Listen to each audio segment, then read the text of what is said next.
TikTok slang is not actually Gen Z slang, and we all know that. Like that's obvious. You know, social media, specifically TikTok, has taken slang that was already established and kind of blown it up, and the outside world just sees that slang as belonging to the youngest kind of generation that's out there, which is Gen Z.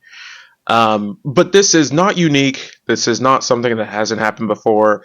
Actually, this exact thing happened just 10 years ago in the exact same fashion, in the exact same way, with no real differences except the social media.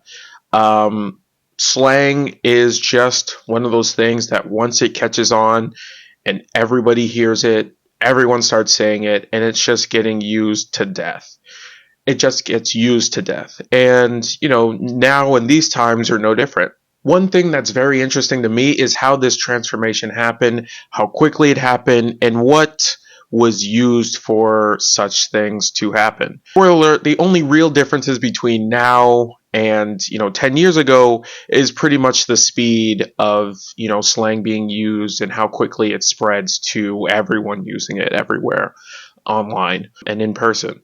Let's go back to the early 2010s. Let's go to 2013, something like that. Let's go to the olden times when the younger generation, or the people that looked to for young things and stuff, was the millennials. Everybody looked towards the millennials. Whatever the millennials were doing, that was what the young people were doing. There's this video of Tana talking to Jason Nash. I believe it was in like 2015, something like that. But there's a video of Tana talking to Jason Nash, and Jason goes, "Why didn't you ring the doorbell?"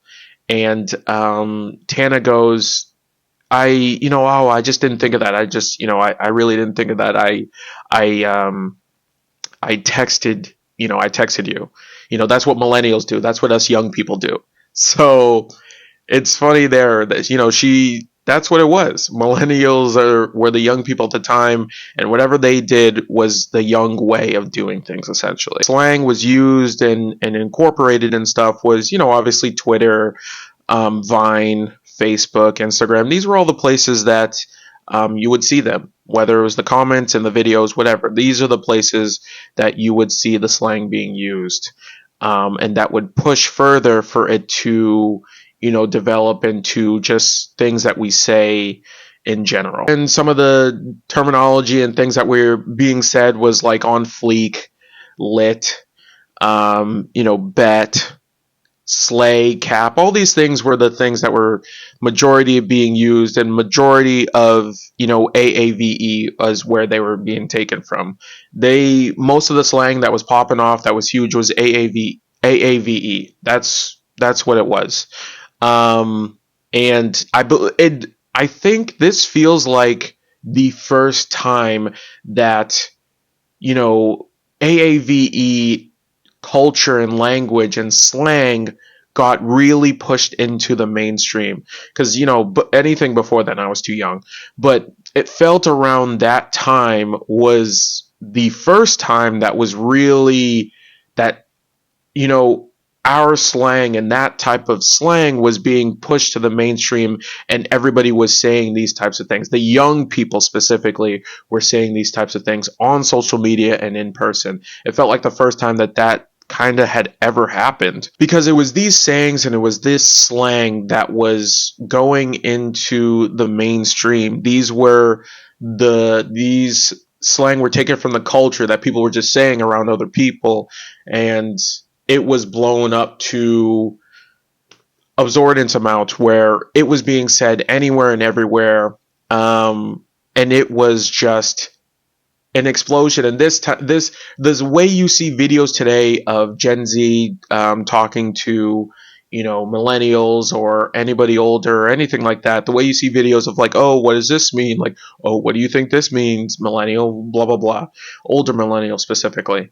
Like, what do you mean? What does this mean? And all this stuff. All the videos that you see today that are asking if the older generations know what younger generations are saying was happening back then as well. At those times, it was boomers asking or confused about millennial speak and what millennials were saying, like not understanding. There was tons. I tried to find some videos. I just couldn't.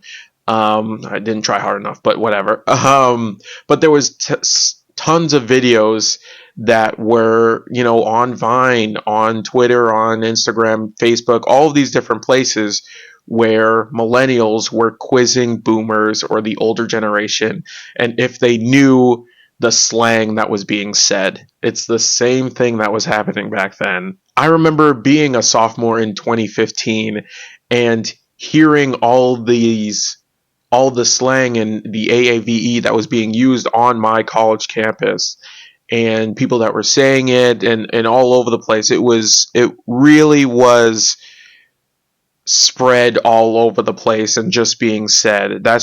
It really became a thing where once you heard it and everybody was kind of saying it online, and even if it wasn't as, online and everywhere as things are now, it was still online enough to where people were picking it up. And vehicles like Twitter, Vine were huge at the time, and that's what was pushing all of these things and people learning about these different slangs and things. And that's what kind of pushed it further, and the word of mouth kind of factor took off with that aspect of it as well. And hearing the shift in how people talked. And now I feel like the same thing is happening again 8-9 years later, with this new generation and the generation that are coming up now. It just feels the exact same of what it was almost 10 years ago. There's no real difference. It's just the generation that are saying and the generation that are teaching now. And even so, we're moving into the younger generation of Gen Alpha as well, and how they're teaching Gen Z and millennials their slang, which feels completely different. They're speaking in hieroglyphics. And I don't really understand the things that they're saying. I saw this video of a girl teaching her Gen Z sister. The younger one was Gen Alpha, the girl was Gen Z, and how quickly this is changing in just a matter of 10 years, where it's not, millennial to Gen Z, it's already Gen Alpha teaching Gen Z and millennials now. It's honestly insane how quickly this shift has happened in just under 10 years. Today I'm having my 11-year-old sister who's in Gen A teach me slang, so we're going to translate Gen Z to Gen A slang. You ready? Mm-hmm. First one is 8. Sigma. Yes. Bet. Serving. Mewing. Stealing. Phantom tax. What does that even mean?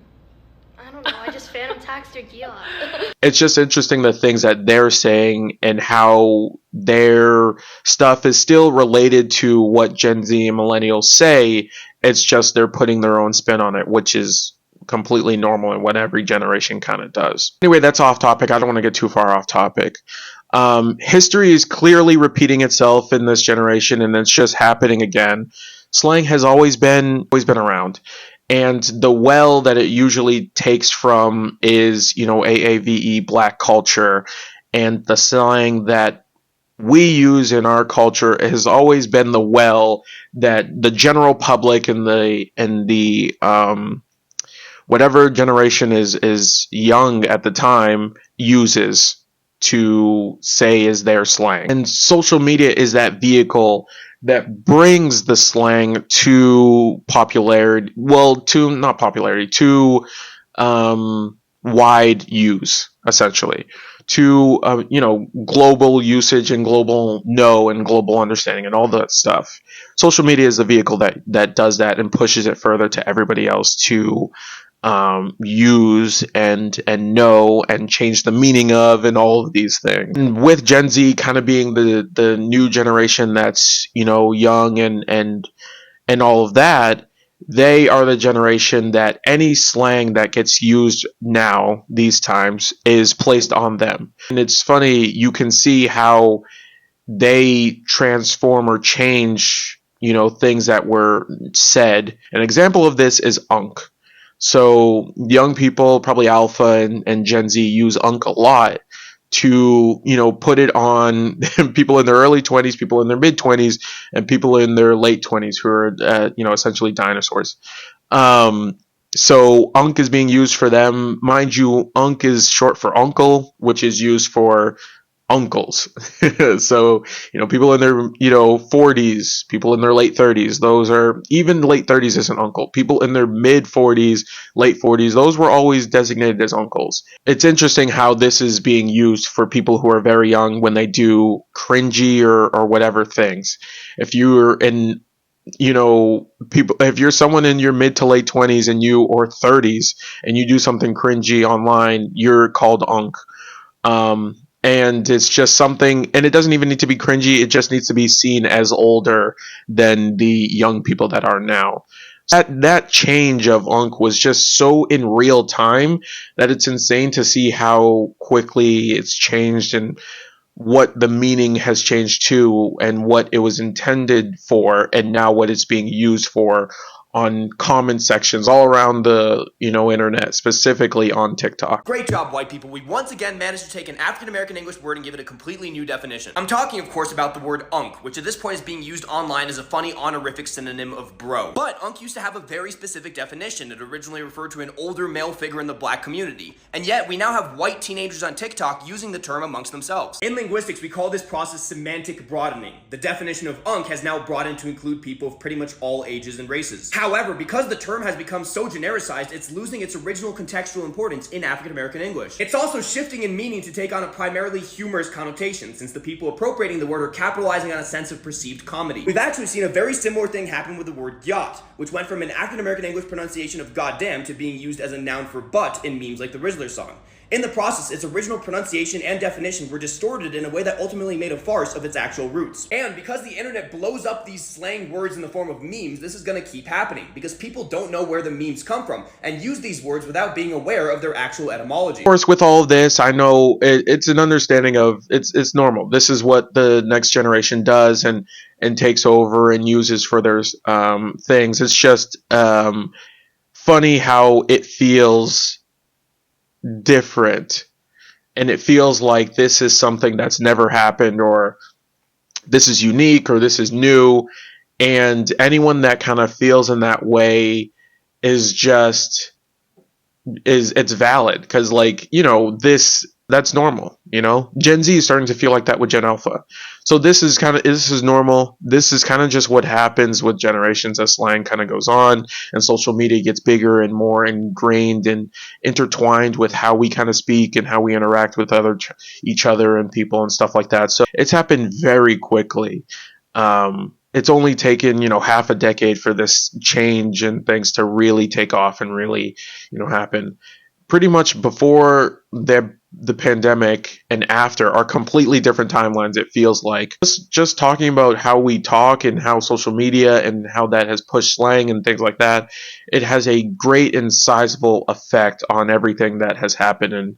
And slang and culture and things like that has not been exempt for that. That has also been, changed in how people use it, and how more accessible these things are to everybody around the world. That just allows them to kind of use it.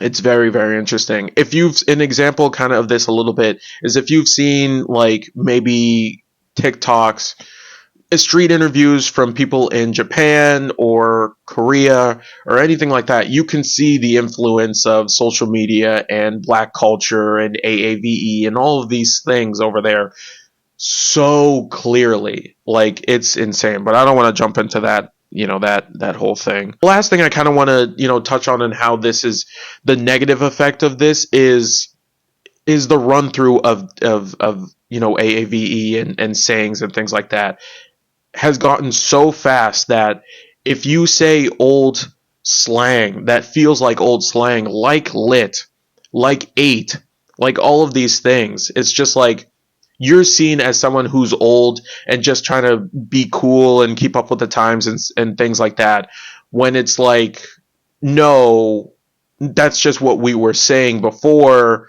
and after social media got a hold of it. So none of this has affected our community or what we were saying before. It's just that you got a hold of it, used it a ton, and then threw it away and forgot it existed. When it's still a thing and we still say these things, it's just, it's interesting to see how quickly words have gone out of fashion faster than clothes. Because obviously clothes go out of fashion each season, but it feels like, slang and things like that are moving even at a faster pace. So this whole thing that's kind of happening is happened in the past, and there's no real differences. But I don't know. It's just an interesting thing to kind of look at and see in real time. That's what's blown kind of me away, is seeing this stuff in real time has been insane. Anyways, I hope you enjoyed the video. Like, subscribe. Let me know what you kind of think on this whole topic and how you kind of feel in the slang that's kind of big and kind of taken over and all of that kind of stuff, and what you remember from older slang and stuff like that. So let me know all that. Give me your opinions as well. I'm very interested as well. I kind of like this topic and things like that. Follow me as well around, and I will see you in my next video on Monday.